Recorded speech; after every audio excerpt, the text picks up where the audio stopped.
네, 반갑습니다. 사랑합니다.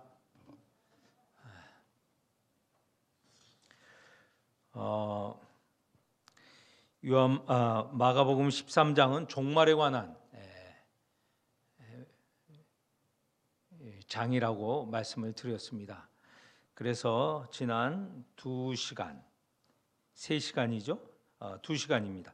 2시간 말씀을 드렸고 오늘 세 번째 시간인데 첫 번째의 말씀은 13장 1절에서 4절까지의 말씀으로서 예수님께서 살아계실 때, 이 땅에 계실 때 예루살렘 성전이 무너질 것을 예언하셨습니다. 대략 한 40년 후에 있을 일을 예언을 하신 것이죠.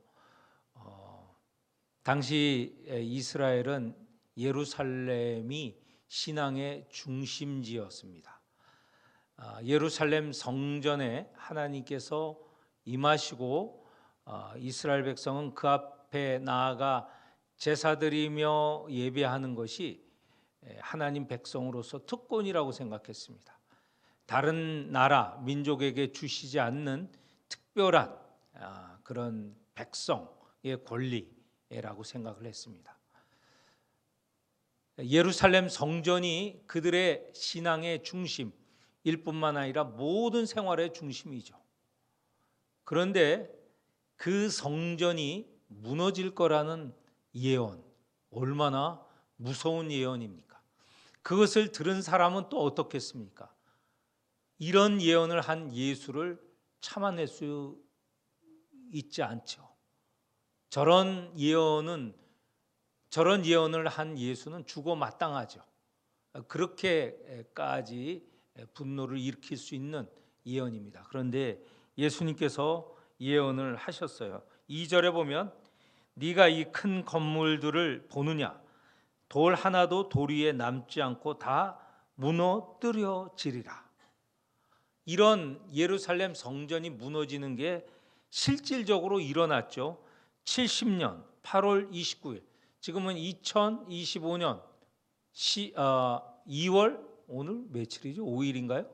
네, 5일인데 이처럼, 이 분명한 날짜처럼 지금으로부터 거의 한 1950년경, 그러니까 70년 8월 29일에 이 예루살렘 성전이 무너졌습니다.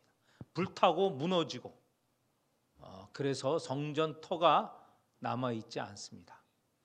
지금 우리가 보는 성전 터는 성전 그 자체가 아니고 성전을 둘러싼 그 둘러싼 부분에 있어서 일부가 남아 있는 것이지 성전 그 자체는 다 없어졌죠. 두 번째 시간에는 마지막 날 사람들이 예수님의 이름을 들어서 사람들을 미혹하는 일이 생길 거라는 것입니다.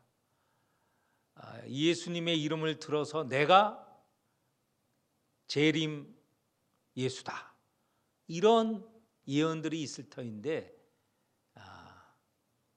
그런 이야기를 들을 때 미혹당하지 말라라는 겁니다. 요즘 재림 예수가 많잖아요. 많죠. 이단 종교들 전부 뭐 재림 예수를 자칭하잖아요. 사칭하잖아요. 그럴 때 그 미혹에 넘어가지 말라. 그리고 이런저런 많은 사건이 일어날 것인데, 전쟁이 있고 지진이 있고 기근이 있고, 이럴 때에 이렇게 되면 사람들이 살아가기 힘들지 않습니까? 그러면 마지막 날을 생각하는데 그때도 아직은 마지막 날은 아니다라는 겁니다. 그리고 오늘 이제 세 번째 시간인데, 세 번째 시간의 중심은 뭐냐? 믿는 이가 박해를 받는다는 겁니다. 오늘 그래서 제목을 박해를 견디라라는 제목을 잡았습니다. 이 마지막 날 다가올수록 이 박해 받는 일이, 믿는 이들이 많은 박해를 받을 것이다 라는 것입니다. 그 내용을 보면 9절에 보면 여러 가지 박해가 있습니다. 거기에 보면 공회에 넘겨주겠고, 믿는 너희들을 공회에 넘겨주겠고 너희를 회당에서 매질할 것이다. 근데 아직 이때에도 마지막 종말 그날은 아닙니다. 그렇지만 그날을 향하여 가는 이 시대, 이 믿는 이들이 박해를 받는 것을 말씀을 하고 있습니다. 이 공회에 넘겨준다고 했을 때 이 공회는 뭐냐면 이스라엘 내에 사람들이 살아가고 있는 곳곳에 이 성읍들의, 성들의 회당이 있습니다. 공회가 있습니다. 공회. 이 공회가 마치 재판정과 같은 역할을 합니다. 그래서 믿는 이들을 이 성읍, 성들에 있는 공회에 넘겨져 재판을 받게 하고, 또 회당이 있습니다. 회당은 큰 마을에는 회당들이 있는데 그 회당에서도 또 판단을 하여 믿는 이들을 매질을 하는 그런 일도 있겠다는 것입니다. 이것이 성경에서도 나오는데 바울 사도가 곳곳에 다니면서 복음을 전할 때 이런 말을 하죠. 자기가 받는 고난에 대해서 설명을 하는 가운데 나는 유대인들에게 40에서 하나 감한매를 5번 받았다. 이런 말을 고린도 후서에 하는데요.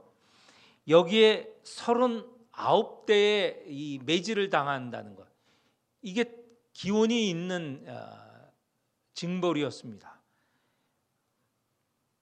이것은 구약 신명기 25장에 보면 사람의 매질을 하는 가운데 39차례 매질을 하라는 그런 형벌이 있는데 이건 중령입니다. 중령.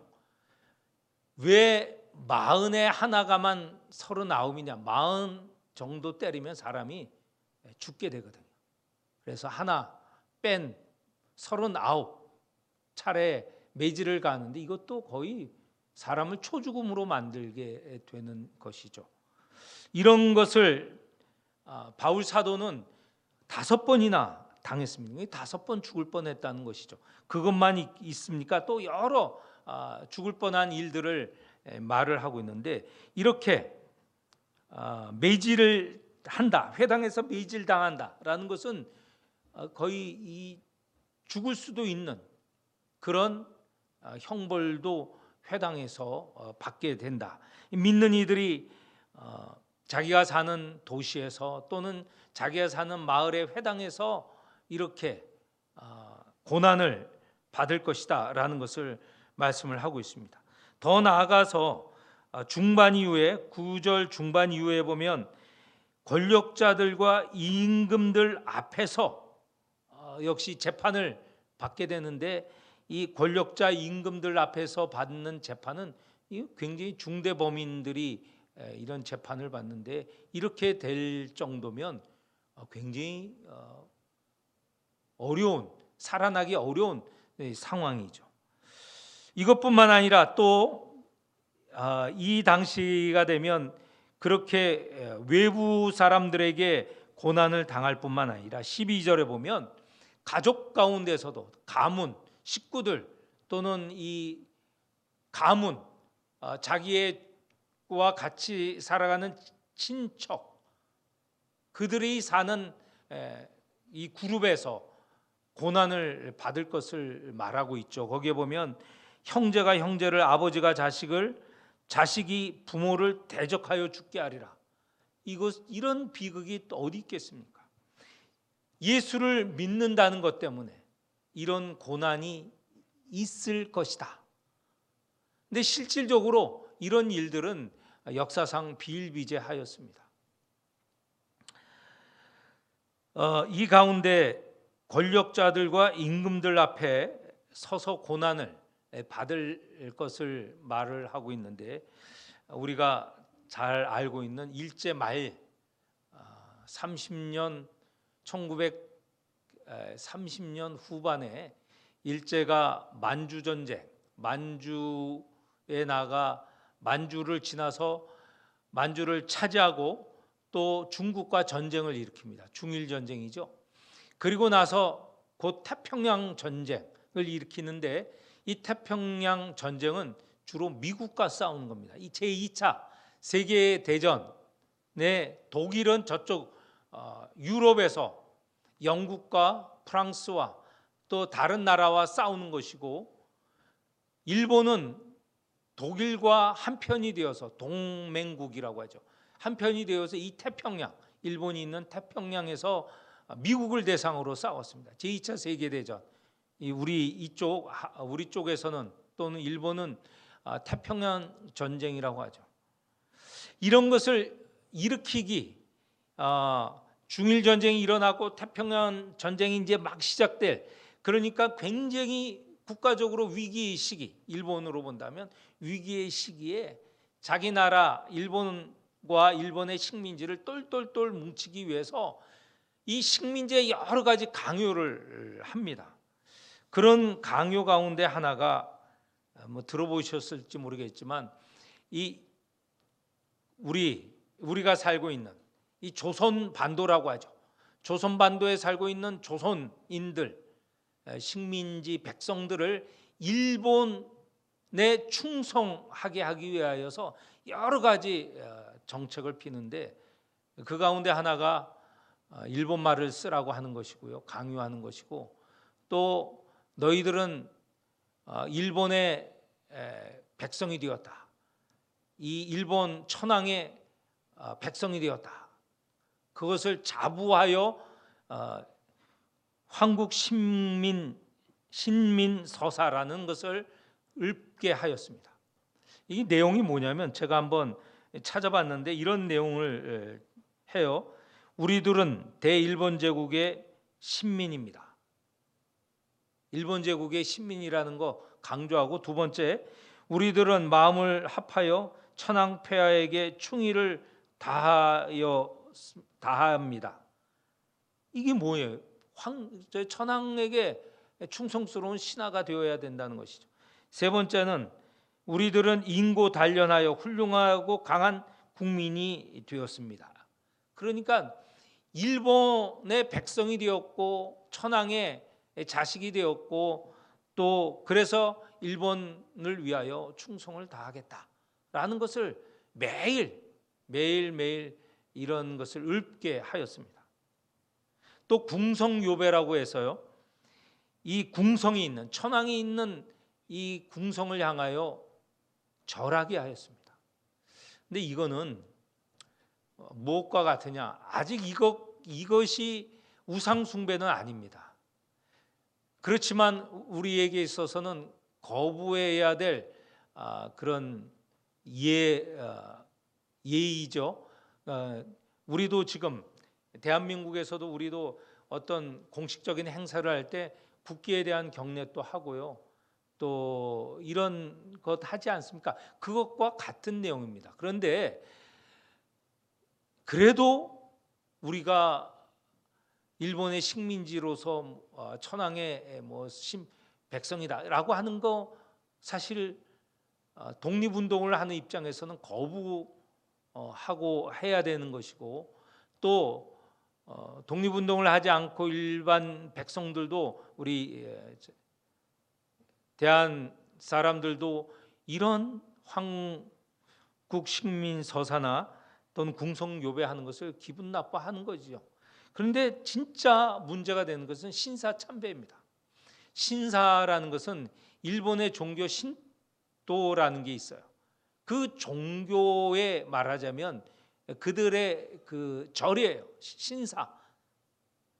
그들의 종교가 이루어지는 장소이고, 그들의 믿는 신들이 있는 장소거든요. 거기에 가서 절하도록 하는 겁니다. 이건 우상 숭배죠. 하나님이 아닌 다른 신들이라고 이르는. 그런데 제가 이렇게 길게 얘기하는 것은 무엇이냐? 많은 그리스도인들이, 이 조선반도에 사는 많은 믿는 조선인들이 여기에 이 권력과 이 힘들 앞에 결국은 무릎을 꿇었습니다. 이런 고난에 굴복당하였다는 것이죠. 이 반도에 있는 대다수 사람 믿는 이들이 다, 믿는 사람뿐만 아니라 믿지 않는 사람도 다 일본의 백성이고 천황의 백성이다라는 것을 다 매일매일 고백하고 매일매일 황궁을 향하여서, 천황이 있는 곳을 향해서 다 허리를 굽혀서 절을 했다는 거예요. 그런데 그런 가운데에서도 굽히지 않는 사람들이 있습니다. 우리도 그 이름은 알죠. 많은 이들이 굽히지 않았는데 주기철 목사님, 손양원 목사님 등등 이런 분들이 굽히지를 않았어요. 그래서 주기철 목사님은 결국은 이것에 저항하다가 옥사를 당하시죠. 죽음을 당하십니다. 손양원 목사님은 옥에 갇혀서 지내다가 해방 이후에 풀려나게 된 것이죠.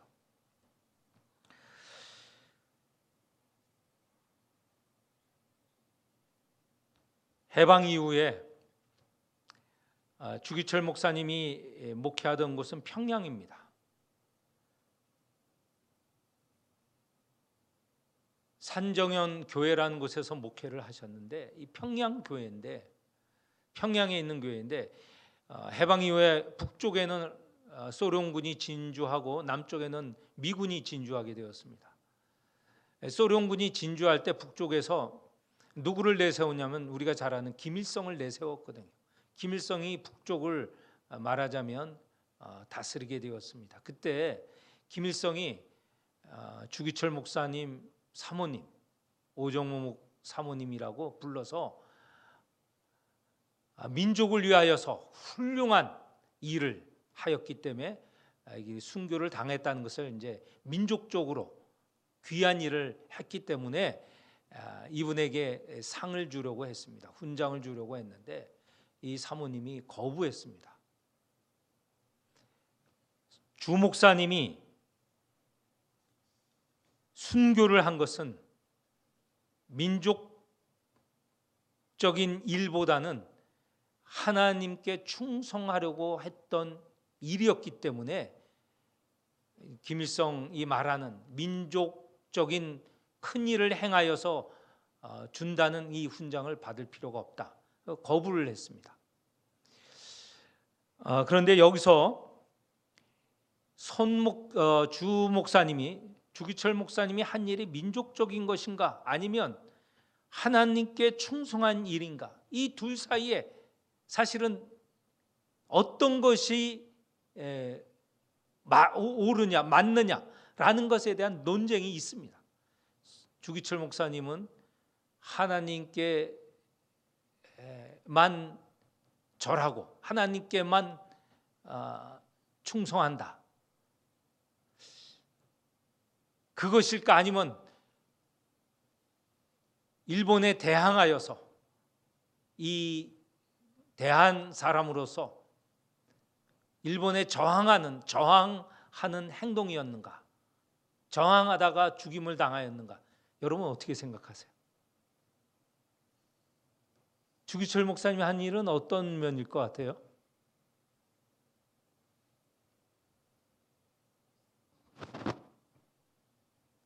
이 대답하기 쉽지 않죠.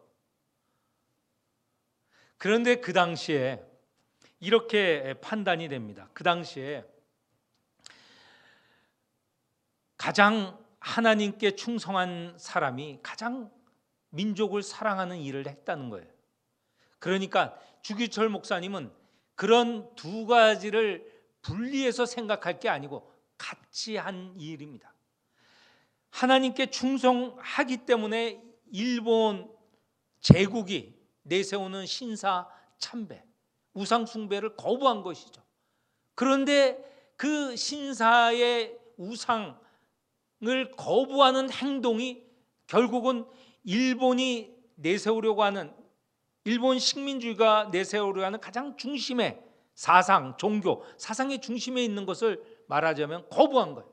그것을 반대하는 것이, 그것은 결국 일본 식민주의를 반대한 것이고 일본에 저항한 민족주의적인 일이 자연스럽게 되어진 것이죠. 그래서 주기철 목사님의 뛰어남이 바로 하나님께 충성하는 일이 곧 민족의 일을 잘 감당한 일이 되었다. 이게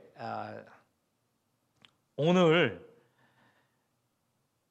이 믿는 이들이 세상에 나아갈 때, 세상에서 살아갈 때 주님의 일로 많은 고난이 있을 거라는 거예요. 13절에 보면 또 너희가 내 이름으로 말미암아 모든 사람에게 미움을 받을 것이나, 이런 말이 있습니다. 하나님을 믿는 일이 이 세상의 풍조를 주장하고 좌우하는 사탄의 세력과 결국은 맞설 수밖에 없는 상황이라는 것이죠. 오늘 이 사회의 중심은요, 이 사회의 중심은 돈입니다. 돈.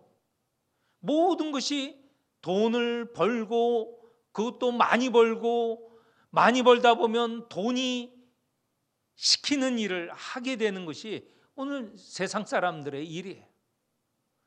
돈 때문에 사람의 생명을 하찮게 여기고, 중대재해법이라는 게 있어요. 중대재해법은 뭐냐면 기업이나 사업장에서 마땅히 지켜야 할 법, 일하는 노동자를 보호하는 법이 있지 않겠습니까? 그런데 그 법을 지키기 위해서는 지켜야 될 여러 가지 규칙들이 있죠. 그러려면 시간도 들어가고 또 시설도 투자해야 되고 시설도 갖추어야 됩니다. 그런데 돈을 벌기 위해서, 더 많은 돈을 벌기 위해서 그런 시설을 하지 않는 거예요. 그래서 노동자들이, 예를 들면 건설 노동자들이 일하다가 떨어져 죽게 되는 경우가 있고, 또 기계가 돌아가는 큰 기계에 쓸려 들어가서 몸이 잘리는 그런 죽음을 당하는 일도 있고, 또 어떤 경우에 이 쇳물에 사람이 빠져서 그냥 사람 자체가 없어지는 경우도 있습니다. 이거는 다 돈을 벌려고 하는 이 사람들의 그 것 때문에 사람을 이렇게 하찮게 여기는 일이 있거든요. 오늘 이런 사회에 이런 돈이 우선이 되고 돈을 가장 중심에 두는 이런 세력에게 맞설 때 우리는 무엇을 내세워야 되겠습니까? 우리는 하나님이 주신 생명, 천하보다도 귀하다고 하는 이 목숨, 생명을 지키고 유지하는 것이 우리 그리스도인이 이 세상에 살아나갈 때 당연히 지키고 존중해야 될 내용이 아니겠습니까? 그러니 옛날처럼 붙잡혀서 감옥에 갇히고 또 순교당하는 그런 일은 없지만, 우리가 신앙대로 살아가려다 보면, 신앙대로 그 신앙을 지키기 위해서 살려다 보면 부딪히는 일들이 많다는 거예요.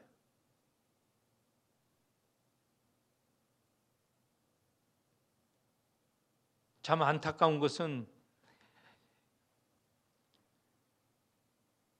세금에 관한 문제도 심각합니다. 세금을요, 탈세, 세금을 내지 않기 위해서 불법적으로 탈세하는 경우가 얼마나 많습니까? 근데 믿는 사람들도 세상 사람들처럼 똑같이 탈세를 하는 거예요. 우리가 지키기 위해서 세금을 내라고 정하는 그것을 피하고 조금 더 벌기 위해서, 조금 더 하기 위해서 불법적으로 세금을 내지 않는 탈세의 경우가 상당히 이 사회에 있지 않습니까? 이런 것을 거부하고 살아갈 때 우리는 어쩔 수 없이 고난을 받을 수밖에 없는 거죠.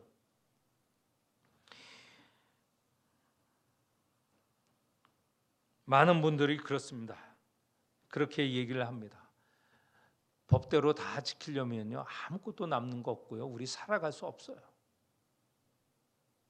그러면 그 법에 대해서 저항을 하죠. 그런 법이라면, 살아갈 수 없을 정도라면 그 법을 바꾸려고 그리스도인들이 노력을 해야죠.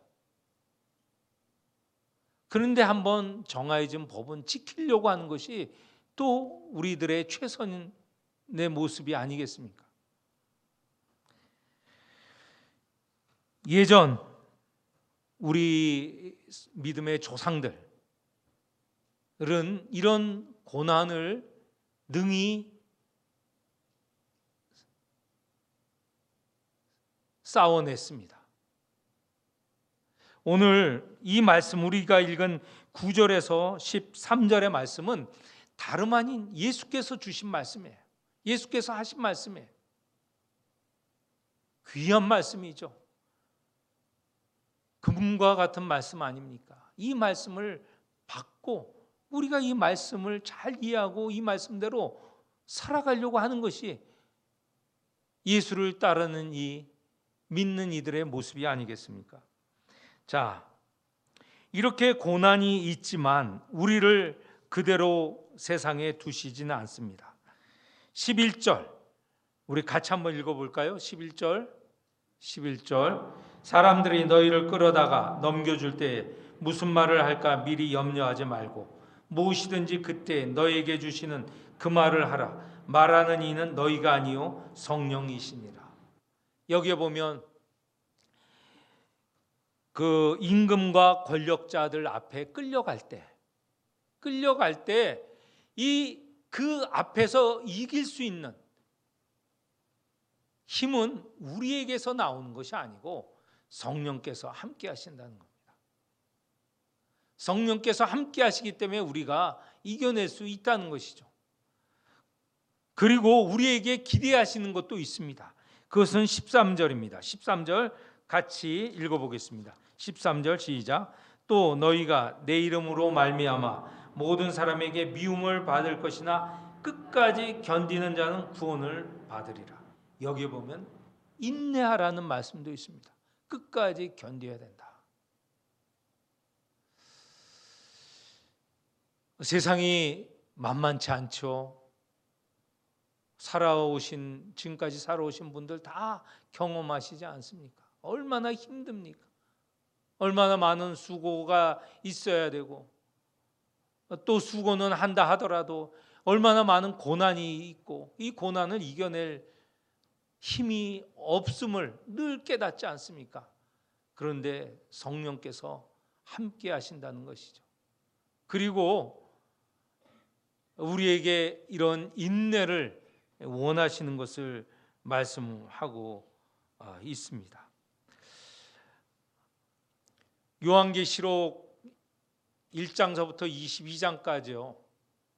거기에 보면 이 마지막 시대와 같은 시대에 이 믿는 이들이 어떻게 살아가야 될 것인가 라는 내용이 곳곳에 여러 이야기들로 구성되어 있는데 거기서 계속 강조하는 것은 인내하라는 겁니다. 인내하라는 것. 근데 인내할 때 그냥 두시지 않으신다는 겁니다. 하나님께서 함께 하시고 어린 양이 함께 하고 어린 양이 먼저 앞서 나가고 어린 양이라는 것은 예수 그리스도죠. 우리가 그 고난을 견뎌낼 그런 길을 주신다는 것입니다. 오늘 이 세 번째 시간의 말씀, 고난이 있을 것이다. 마지막 날 이르기까지 계속되는 고난이 있을 것이다. 그런데 그 고난 우리를 그냥 두시지 않고 성령께서 함께 하실 것이고, 또한 우리에게 인내를 요구하신다는 것, 이 말씀을 오늘 마음에 새기고 지금 고난 가운데 살아가는 우리에게 용기를 주고 믿음을 더하는 말씀이기를 축원합니다.